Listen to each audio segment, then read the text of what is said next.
তিনিচুকীয়া জিলাৰ ডিগবৈ বন সংমণ্ডলৰ অধীনৰ জাগুনত অব্যাহত আছে চোৰাং কাঠৰ সৰবৰাহ। বন বিভাগৰ চৰম অৱহেলাৰ বাবে অসমৰ বনাঞ্চলৰ মূল্যৱান গছ কাটি চুবুৰীয়া ৰাজ্য অৰুণাচল প্ৰদেশলৈ সৰবৰাহ কৰি আহিছে অসাধু চক্ৰই।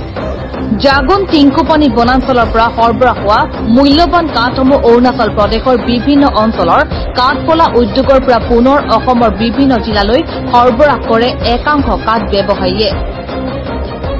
বহুবাৰ অবৈধ কাঠ ভৰ্তি ট্ৰাক জব্দ হৈছে যদিও নীৰৱ ভূমিকা পালন কৰিছে জাগুন আঞ্চলিক বন বিভাগে।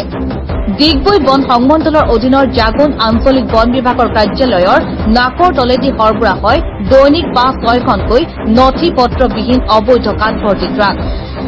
অৰুণাচল প্ৰদেশৰ নামচাই বিভিন্ন কাঠফলা উদ্যোগৰ পৰা কাঠ ভৰ্তি ট্ৰাক নথি পত্ৰবিহীনভাৱে সৰবৰাহ হৈ থাকোতে শনিবাৰে নিশা সাংবাদিকৰ সহযোগত জাতীয় সংগঠনে জব্দ কৰে এখন নথি পত্ৰবিহীন কাঠ ভৰ্তি ট্ৰাক। জাগুন আঞ্চলিক বন বিভাগৰ কাৰ্যালয় পাৰ হৈ আহোতে নথি পত্ৰবিহীন নম্বৰ প্লেট নথকা কাঠ ভৰ্তি ট্ৰাকখন জব্দ কৰাৰ লগে লগে জাগুন আঞ্চলিক বন বিভাগৰ বিষয়া পদুম বৰপাত্ৰ গোহাঁইক অৱগত কৰাৰ পাছতো জাগুন আঞ্চলিক বন বিভাগৰ কোনো তৎপৰতা দেখা নগল। জাগুন আঞ্চলিক বন বিভাগৰ নাতি দূৰৈতে জব্দ কৰা কাঠ ভৰ্তি ট্ৰাকখন ২ ঘণ্টা ধৰি বন বিভাগৰ কোনো লোক উপস্থিত নথকাত পৰৱৰ্তী সময়ত ডিগবৈ বন সংমণ্ডলৰ বিষয়াক অৱগত কৰাৰ পাছতে তৎপৰতাৰে আহি বন বিভাগৰ এটা দলে তমটি লয় নথি পত্ৰবিহীন কাঠ ভৰ্তি ট্ৰাকখন। ভীম আছে ভীম ক'ৰ পৰা আনিছে? নামফাই।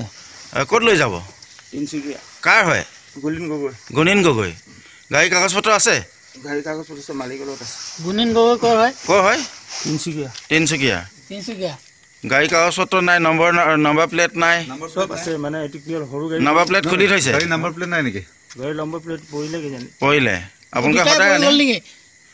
গাড়ী কাগজ পত্ৰ নাই আৰু নম্বৰ প্লেটো নাই?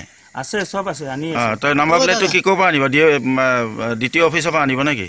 নহয় নম্বৰ প্লেটটো আৰু আছিলে। কিমান আছে গাড়ীত? মাল কিমান আছে আপোনাৰ? মাল এইটো আছে 900। 900। কি মাল হয়? এই আপোনাৰ জুটলি। জটলি কি ভীম কাঠ? ভীম ভীম। আচ্ছা আচ্ছা। নম্বৰ প্লেট দুটাই পৰি গ'ল নেকি? পিছতো ইমান দেৰি কিয় হ'ল কাগজখিনি অহালৈকে? মই কেনেকৈ জানিম বাৰু? না গাড়ী আপোনালোকে ধৰি আনি ফৰেষ্ট অফিচ পোৱালে, তাৰপাছত কাগজ আহিছে, কি ক'ব আপুনি? মই একো নকওঁ। মানে আপুনি এতিয়া গাড়ী এৰি দিব পাৰিব? সেইটো ৰেঞ্জ অফিচাৰে জানিব, অঁ আমি একো ক'ব নোৱাৰিম। 9:30 বজাৰ হেৰি আছিলে ছাৰ, এতিয়া নিশা 2টা বাজিছে, কি ক'ব?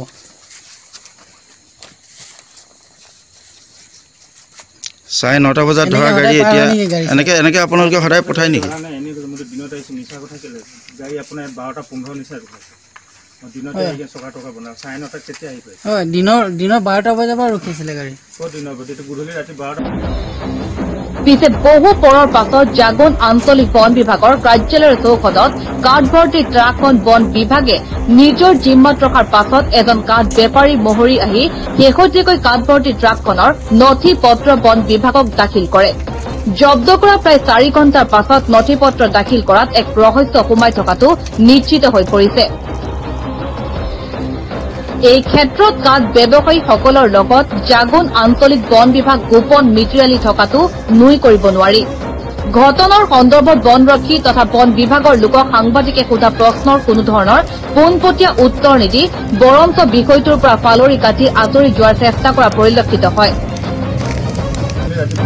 আনহাতে কাঠ বেপাৰীৰ মহৰীয়ে সাংবাদিক আৰু জব্দ কৰা লোকৰ ওপৰত আৰক্ষী থানাত কেছ দাখিল কৰিব বুলি ভাবুকি প্ৰদান কৰা কথা জানিব পৰা গৈছে।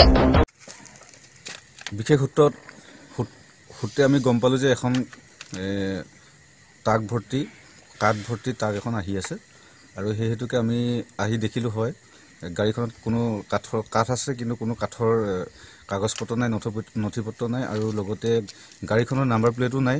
গতিকে আমি অসম জাতীয়তাবাদী যুৱ ছাত্ৰ পৰিষদ জাগুন আঞ্চলিক সমিতিয়ে এইটোৱে ক'ব বিচাৰিছে যে আমাৰ এই অঞ্চলত বৃহত্তৰ এটাৰ কাঠ মাফিয়াৰ এটা বৃহত্তৰ ব্যৱসায় চলি আছে,